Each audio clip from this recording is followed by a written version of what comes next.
Hey, Trav, so I'm just sitting here chilling, getting ready to do another reading, but I wanted to do a video first about finding out yesterday that this year is also the year that we're going to call the year of the um, white owl. And I'm like, hell yes, makes sense. And so I did a little research. Um, I don't, I don't know where it stems from. Like I know that this year is the year of the white rabbit, but I found a couple of videos on YouTube about it, and then seeing from the Google search that already this snowy white owl was spotted the end of December in a California city down by LA. Cypress, I think it was. I think Cypress, I don't know.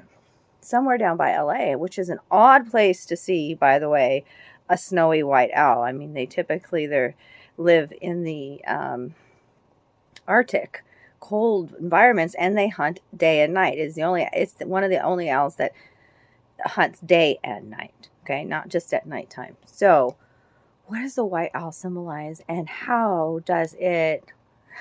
I feel like such a nerd today, but my mind's being stimulated in more productive way, more, I don't know what the right word is, but better ways than thinking about the past or the negative thoughts, so this productive for me is the Gemini sign to stimulate my mind. So how does this, if we're calling it the year of the white owl, which I've been saying this is the year of the witch and the warlock, a frequency of 7, and the spiritual connection of that number 7, and how 7 weaves its way through the universe anyways, in so many ways, right? 7 days of the week. I mean, I can go on and on.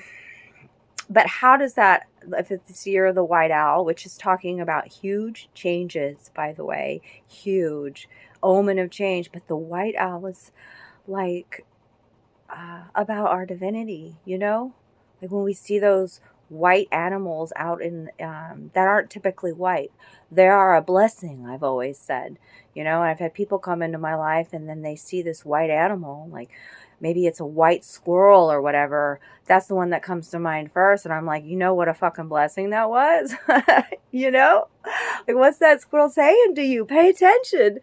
So the owl is about really like uncovering our true divinity, our true higher self, and living that life. That's what the owl is telling me. Like, the owl's a hunter, right? And what does the owl hunt? Well, most of the time it's lemmings, but like the rabbit, the hare, right? So, and they swallow their prey whole.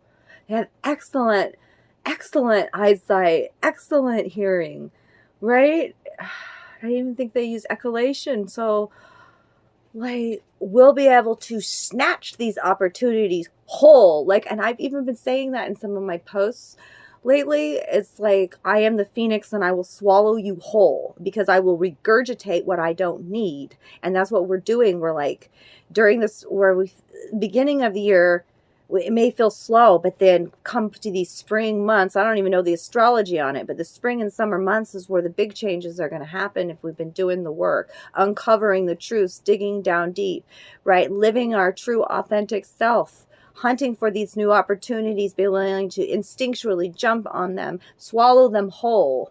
And, what's meant for you is being released. What's not meant for you is being released. Like the owls will like regurgitate the bones and the feathers or whatever they're eating, or the fur. So I just find it fascinating that it's the year of the white owl too, and how that plays with the rabbit year with the Chinese astrology there. So it's going to be a fantastic year. Seize the day. Carpe diem, I feel. And the owl is always closely associated with the goddess Hecate. And so that's about crossroads energy as well. And so, like, for me, living my spiritual path and having to have faith and trust in the next step when it's usually unknown to me, until it's that time. And then it's like, all right, Gwen, time to move, you know. Like, I'm always praying to Hecate, and also like Isis as well, when I need to shapeshift, and when I need to transform into the new, more courageous me in this now moment, the butterfly, whatever it might be, and on to the next leap and on to the next, you know. So you hold the keys to the doors that are yours, is what she always tells me. And there's so much power to be found when we heal our shadow as well. You know, like the anger that we have inside of us can be utilized in a productive way instead of hurting others. There is such a thing as like sacred rage or whatever, you know. I try not to judge others' emotions now. I think a lot of my purpose as the observer that I have become is to witness others' journeys and to hold appropriate space, because that's for each individual. It's a different context. It's a different game. It's a different, you know, this person needs advice. This person doesn't. This person just needs you to listen, you know. And as I do that, I'm healing parts of myself too, because I'm becoming a more patient, understanding teacher and friend and person. And I love myself, and I allow myself to make mistakes, and now hold judgment over myself, you know. Like, yeah, it's a beautiful year. Can't wait to build. Can't wait. Like, I'm not waiting. Jumping in. That's why you see more videos. That's why I'm trying new avenues. It's just, you know, that's why I'm following the trail, the breadcrumb trail that spirit tends to lead. You know, oh, let me pop this connection in. Are you open to new relationships? Are you open to grow and learn?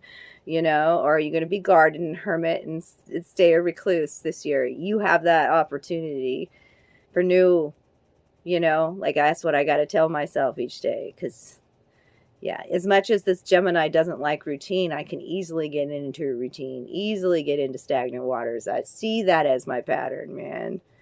You know, and this year is about being able to teach myself that I can take care of me. I can mom and dad me, and I can take care of me, and I help so many other people too. Like, holy shit, what a fucking light. So, anyways, I love you guys. Hope you all got something out of this today. Take good care of you. Rest as much as you can. Drink lots of water. This is a water moon, so we're releasing emotions. We need to fill back up. Remember, we are water. Tell me that you're not affected by the moon. You're made up of water. Just like the moon affects the ocean, and the moon affects us too, and our emotional body. So, and our cycles of life. I love you guys. Take care.